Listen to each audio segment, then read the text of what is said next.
భగవతే వాసుదేవాయ. ఓం నమః శివాయ. ఈరోజు మన వీడియోలో మార్వాడ దేశంలో ఒకప్పుడు ఉన్న కర్మాబాయి అనే మహిళ పూరి జగన్నాథ స్వామికి మహాభక్తురాలు. ఆ అమ్మ గురించి తెలుసుకుందాం. చాలా చాలా బాగుంటుంది. ఈ వీడియో పూర్తిగా వినండి. నా యూట్యూబ్ ఛానల్ని సబ్స్క్రైబ్ చేస్తున్న అందరికీ ధన్యవాదములు. ఎవరైనా సబ్స్క్రైబ్ చేసుకోకపోతే తప్పకుండా సబ్స్క్రైబ్ చేసుకోండి. నా ప్రతి వీడియో మీ దాకా చేరుతుంది. పక్కనే ఉన్న బెల్ ఐకాన్ని క్లిక్ చేయండి. మార్వాడ దేశంలో ఒకప్పుడు ఉన్న కర్మాబాయి అనే మహిళ పూరి జగన్నాథ స్వామికి మహాభక్తురాలు. ఆమె తన ఐహికమైన బరువు బాధ్యతలన్నీ తీరిన తర్వాత పూరి జగన్నాథ స్వామి క్షేత్రానికి వచ్చి అక్కడే స్థిర నివాసం ఏర్పరచుకుని ఉండిపోయింది. నిత్యం స్వామివారి సేవలోనే నిమగ్నమైపోయేది.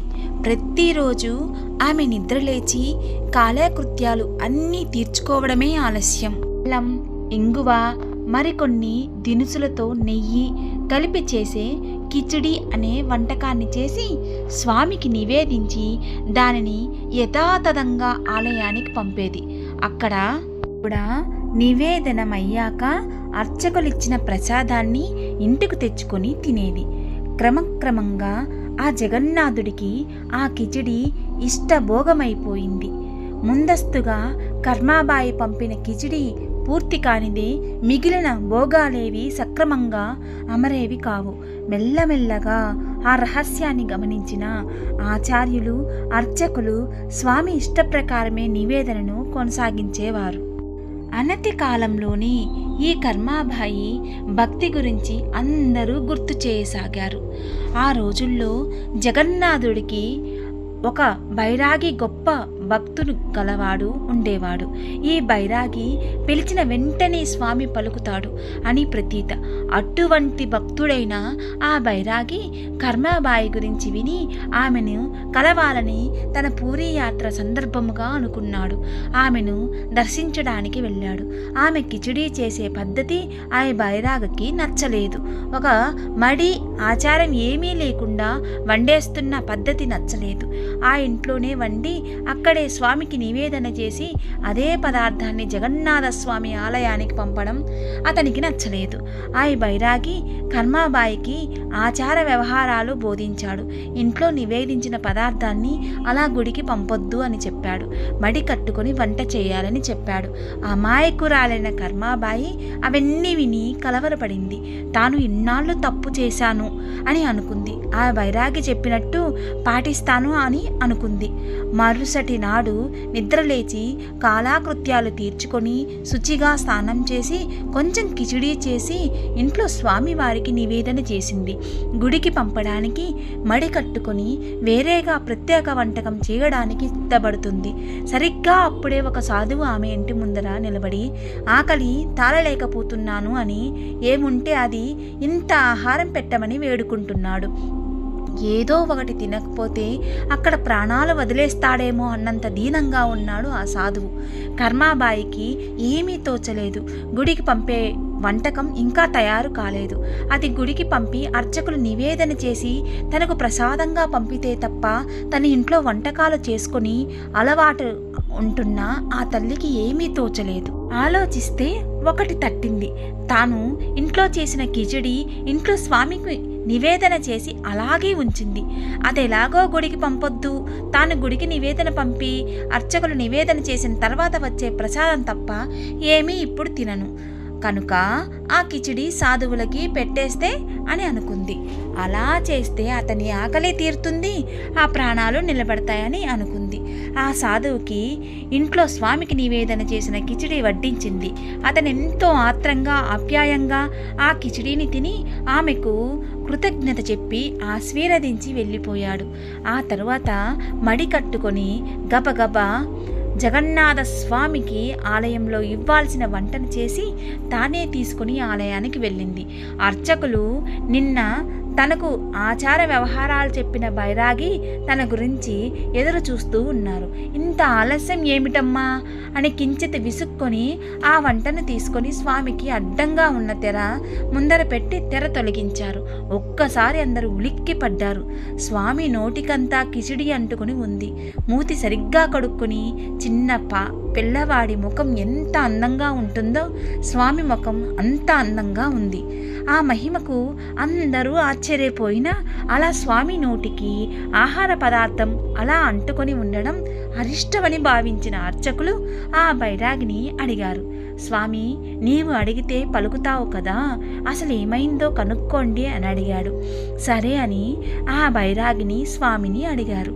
అప్పుడు స్వామి వైపు నుండి అదృశ్యవాణి వినిపించింది. బైరాగి, నీకు ఒక్కడికే కాదు, ఇక్కడ ఉన్న వారందరికీ చెప్తున్నాను, శ్రద్ధగా వినండి.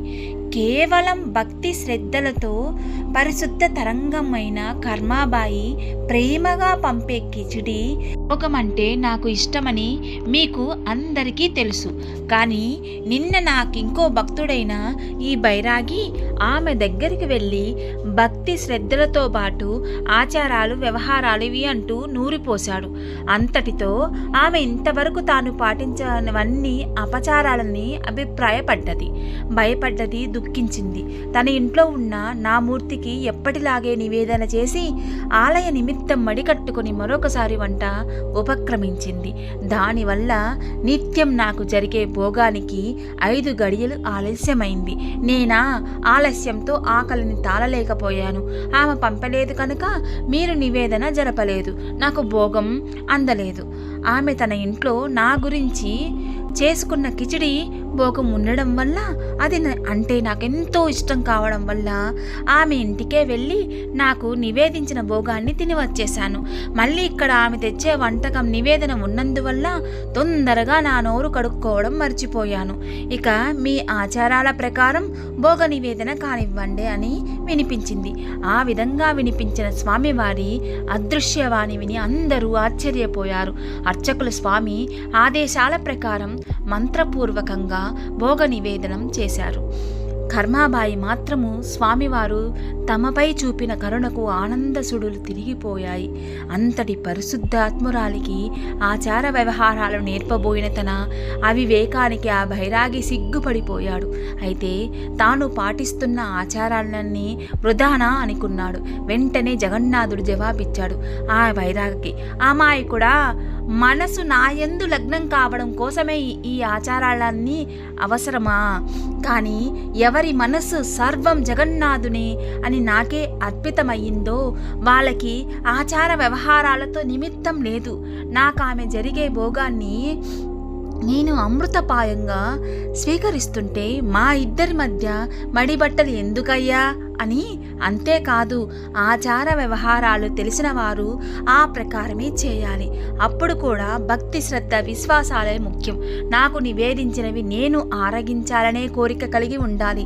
ఆచార వ్యవహారాలు తెలియని వారైనా సరే భక్తి శ్రద్ధ విశ్వాసాలతో నేను ఆరగించాలనే కోరికతో నివేదించిన వాటిని నేను తప్పక స్వీకరిస్తాను. బైరాగి సిగ్గుపడ్డాడు. కర్మాబాయికి క్షమాపణ చెప్పాడు. అలాగే స్వామి అతనిని క్షమించాడు. భగవంతుని ఆజ్ఞ ప్రకారం కర్మాబాయి తన జీవితాంతం స్వామి నివేదనకు భోగం పంపించేది. ఆనాడే కాదు, ఈనాడు కూడా, ఇప్పటికీ కూడా కర్మాబాయి జ్ఞాపకార్థం జగన్నాథుని గుడిలో స్వామి భోగాలకు కిచిడి భోగం బంగారు పళ్ళెంలో ఉంచి భోగం జరుపుతారు. ఎంత పావనమైన విషయం కదా. మనం త్రికరణ శుద్ధిగా భగవంతుని మనసులో నిలుపుకొని స్వామిని రోజు ఇంత వంటకాన్ని నివేదన చేస్తే స్వామి స్వీకరిస్తాడు కదా. జై జగన్నాథ స్వామియే నమః. విన్నారుగా కర్మాబాయి భక్తురాలి గురించి. నిజంగా ఇలాంటి భక్తులు చాలామంది ఉంటారు. కానీ మనకు అవగతమైనది కొంతమంది తెలుసుకొని చెప్తున్నాను. ప్రతి ఒక్కటి వినడం వలన ఎంతో కొంత పుణ్యమే కానీ ఇంకా మనలో ఉండే కర్మ ఫలాన్ని కూడా పోగొడుతుంది. దేవుడి స్మరణ ఎంతగా స్మరిస్తామో మంచి మాటలు వినడం కూడా అంతే గొప్పది. ఎందుకంటే భగవంతుని నామస్మరణ వినడం కానీ, చదవడం కానీ, చూడడం కానీ ఇవన్నీ కూడా మనం చేయడం వలన మన ప్రారబ్ధ కర్మలు తొలగుతాయి. భగవంతుడికి అంత శక్తి ఉంటుంది, పిలిస్తే పలుకుతాడు. అందుకే భగవంతుని మనసారా స్మరిస్తూ కృష్ణ భగవాన్ని మనసారా కొలిస్తే నిజంగా ఆ ఇంట్లో తిరుగాడుతూ ఉంటాడు. ఈ వీడియో మీకు నచ్చినట్లయితే తప్పకుండా సబ్స్క్రైబ్ చేయండి, షేర్ చేయండి, కామెంట్ పెట్టండి. సర్వేజన సుఖినో భవంతు.